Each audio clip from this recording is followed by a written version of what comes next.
अस्सलाम वालेकुम स्टूडेंट्स। आज हमने डिस्कस करना है अपना न्यू टॉपिक और वो है non conservative force. Non conservative force वो फोर्स होंगी जिसमें path followed by a body dependent हो और वर्क जीरो ना हो। जब डिपेंडेंट भी हो और वर्क जीरो ना हो तो ये जो केस होगा ये नॉन कंजर्वेटिव फोर्स होगा। नॉन कंजर्वेटिव फोर्स को हम कैसे डिफाइन करेंगे? If the work done by a force in moving a particle from an initial position to final position is independent of path chosen, then the force is conservative, otherwise it is non conservative force. इसको समझने के लिए हम यहाँ पर एक example लेंगे। Example हम ऐसे कहेंगे कि हमारे पास कोई सरफेस है, ऐसे प्लेन है। प्लेन के ऊपर हम एक सर्कुलर डिस्क लेते हैं और वो जो डिस्क है उस डिस्क को हम अटैच करते हैं, दूसरे एंड को डिस्क के हम अटैच करते हैं इसके साथ किसी स्ट्रिंग के साथ और उसको सर्कुलर पाथ में मूव करवाते हैं। लेकिन वो सर्कुलर पाथ ऐसे फ्री नहीं मूव करवा रहे, वो डिस्क जो है प्लेन के ऊपर सरफेस के ऊपर पड़ी हुई है कि हम ऐसे लेते हैं कि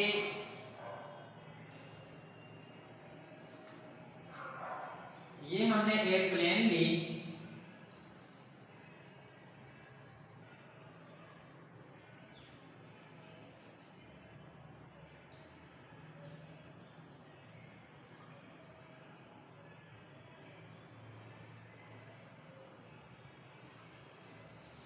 ये हमारे पास कोई भी प्लेन है।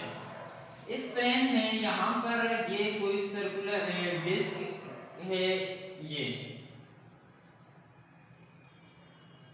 इस डिस्क को हम यहाँ से अटैच करते हैं किसके साथ, किसी स्ट्रिंग के साथ, तो इसे मूव करवाते हैं, ऐसे सर्कुलर पाथ में मूव करवा रहे हैं। जब हम ऐसे सर्कुलर पाथ में मूव करवा रहे हैं तो ऐसे ये यहाँ से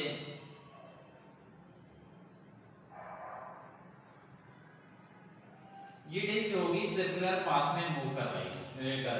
ऐसे समझने कि ये डिस्क है, ये सरफेस के ऊपर रखी हुई है, तो ऐसे ये डिस्क सर्कुलर पाथ में यहाँ से मूव कर रही है।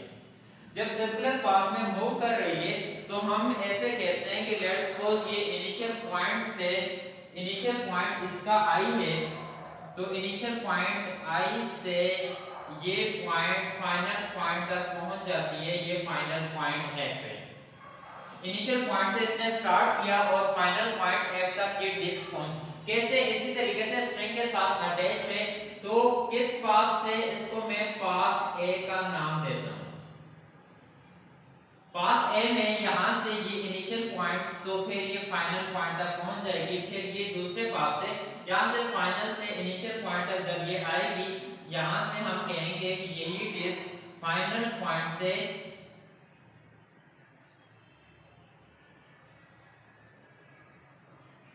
तो ये फाइनल पॉइंट से ऐसे यहाँ पर पॉइंट बी को क्रॉस करते हुए फाइनल पॉइंट से ये इनिशियल पॉइंट तक ये डिस्क आएगी। जब हम मूव करते हैं, मैं फॉरवर्ड डायरेक्शन में जा रहा हूं तो मेरे उसके दरमियान और ये सरफेस के दरमियान एक फ्रिक्शन पाई जा रही है। अगर मैं फॉरवर्ड डायरेक्शन में मूव कर रहा हूं तो फ्रिक्शन की डायरेक्शन बैकवर्ड है। हम ऐसे कहते हैं कि हमारे पास कोई भी बॉडी है, इस बॉडी को हम किसी सरफेस के ऊपर मूव करवाते हैं, फॉरवर्ड डायरेक्शन में फोर्स F लगाते हैं, तो इसके ऊपर फ्रिक्शनल फोर्स वो अलग बात है, काइनेटिक स्टैटिक। अगर रेस्ट में है काइनेटिक होगी तो हम स्टैटिक फ्रिक्शनल फोर्स की बात करते हैं। तो ये फॉरवर्ड डायरेक्शन में मूव कर रही है तो स्टैटिक फ्रिक्शनल फोर्स उसकी डायरेक्शन बैकवर्ड है। जब बैकवर्ड डायरेक्शन में स्टैटिक, तो हम ऐसे कहेंगे कि यहाँ पर वर्क क्या हो रहा है, ऐसे, और स्टैटिक फ्रिक्शनल फोर्स जो है उसकी डायरेक्शन ये आ रही है। किस वजह से वर्क? क्यों? क्योंकि डिस्प्लेसमेंट भी ऐसे है, फोर्स भी इसके ऊपर ऐसे ही लग रही है, तो ये हमारे पास जो फोर्स होगी ये वर्क में स्टैटिक फ्रिक्शनल फोर्स की डायरेक्शन, तो मैं F से रिप्रेजेंट कर लेता हूं और ये कैपिटल F, तो हम ऐसे लिखेंगे फॉर पाथ A, तो फॉर पाथ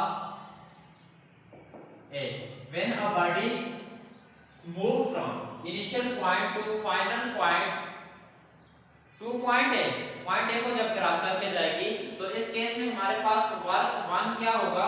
वर्क 1 हम ऐसे लिखेंगे, वर्क 1 इज इक्वल टू, अब क्या होगा, हम इसको साथ रिप्रेजेंट करेंगे कि ये वर्क होगा, लेकिन इसमें साथ क्या आएगा, साथ फ्रिक्शनल फोर्स भी आएगी। क्यों, इन दोनों वर्क का एम्पलीट्यूड क्या होगा, इक्वल होगा। जब इन दोनों का एम्पलीट्यूड इक्वल होगा, डायरेक्शंस अपोजिट होंगी, तो ये केस आप लोगों के पास बन जाएगा माइनस है। फिर हम ये कहते हैं कि वर्क 2 क्या होगा कि when a body start from final point two initial point f2i, तो ये अब दूसरे पाथ से जा रही है, ये आप लोगों के पास था पाथ 1, यहां से बॉडी पाथ 2 से होते हुए f से i की तरफ आ रही है, पॉइंट b को क्रॉस करके जाएगी। तो अब यहां पर देखें तो जब ये बॉडी ऐसे मूव कर रही है, बात ये है, लेकिन फ्रिक्शनल फोर्स उसके अपोजिट डायरेक्शन में लग रही है, तो यहां पर वर्क 2 क्या होगा, इज इक्वल टू ये वर्क हमारे पास किसके, वही फ्रिक्शनल फोर्स होगी, लेकिन उसकी डायरेक्शंस क्या होगी, अपोजिट डायरेक्शन। देखें इन दोनों की डायरेक्शन भी यहां पर क्या है, अपोजिट डायरेक्शन। जब अपोजिट डायरेक्शन है तो इसके लिए हम ऐसे लिखेंगे टोटल वर्क। तो टोटल वर्क क्या होगा, एक चीज याद रखिएगा कि अगर आप लोग इनिशियल पॉइंट से एक पॉइंट की तरफ आए हैं 2 पॉइंट ए, ये याद रखें, इनिशियल पॉइंट से f 2 पॉइंट ए, फिर अगर इनिशियल पॉइंट से f पॉइंट की तरफ 2 पॉइंट b, तो इस केस में आप लोग वर्क दोनों को ऐड नहीं कर सकते।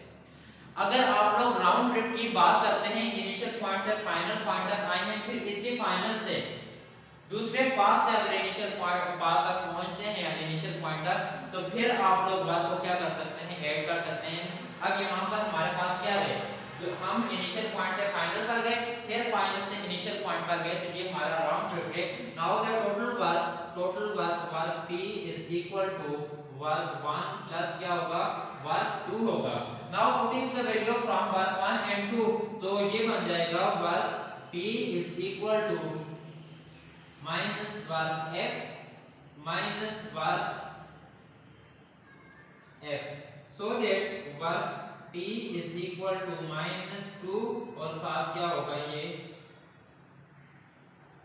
इससे पहले जो केस होते थे स्टूडेंट्स, उसमें क्या था, वहां पर ये होता था कि टोटल वर्क 0 हो जाता, लेकिन यहाँ पर फ्रिक्शनल फोर्स से जो वर्क हो रहा है उसके क्या हो रहा है, ट्वाइस हो रहा है।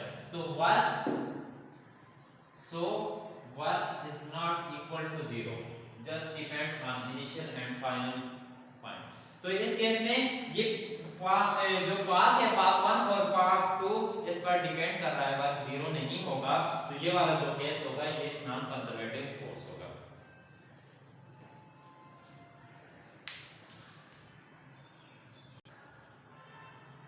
स्टूडेंट्स, ये था हमारा नॉन कंजर्वेटिव फोर्स। अब हम कंजर्वेटिव फोर्स को ऐसे देखते हैं, लेट्स सपोज 2 पॉइंट हैं, ये हमारे पास पॉइंट ए है और यहाँ पर पॉइंट बी है।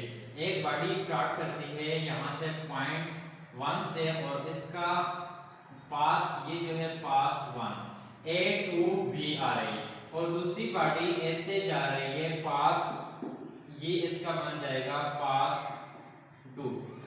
पाथ 1 में बॉडी ए से बी पर और पाथ 2 में बॉडी बी से ए, ये हम डिस्कस कर रहे हैं कंजर्वेटिव फोर्स के लिए। तो कंजर्वेटिव फोर्स में अगर वर्क इक्वल, ये पाथ 1 इसमें वर्क और इसमें जो वर्क हो रहा है, तो ये इक्वल हो जाए, तो फिर हम कैसे लिखेंगे कि इस केस में जब बॉडी मूव कर रही थी, तो ये वर्क कहां से ए टू बी वर्क 1 था, और जब हमारे पास body B to work B to A, तो ये वर्क 2 है। तो हम ऐसे लिखेंगे total work done A B ये 1 plus work done from B to A 2 is equal to 0, के यहां से यहां तक काटिए, फिर यहां से दूसरे पाथ से होकर जाए, तो इसमें वर्क क्या होगा, 0 होगा। और इसको अगर हम इंटीग्रल की फॉर्म में लिखें, तो ये देखें स्टूडेंट्स, यहां से इस पॉइंट से स्टार्ट किया है, तो ये पॉइंट ए टू बी और साथ एफ डी एस ऐसे लिखने, या एफ डॉट डी एस, ये पाथ कौन सा था, तो यहां पर मैं लिखता हूं पाथ 1 प्लस इसकी वैल्यू लिखें, तो अब क्या करेंगे, बी टू ए और साथ क्या आएगा, ये पाथ 2 आएगा, F dot D S is equal to 0 होगा। इसी को दूसरी साइड हम लेकर जाएंगे, तो आप लोग इसे नाम दें इक्वेशंस 1 का। इक्वेशंस 1 को आप लोग ऐसे लिख सकते हैं कि पाथ 1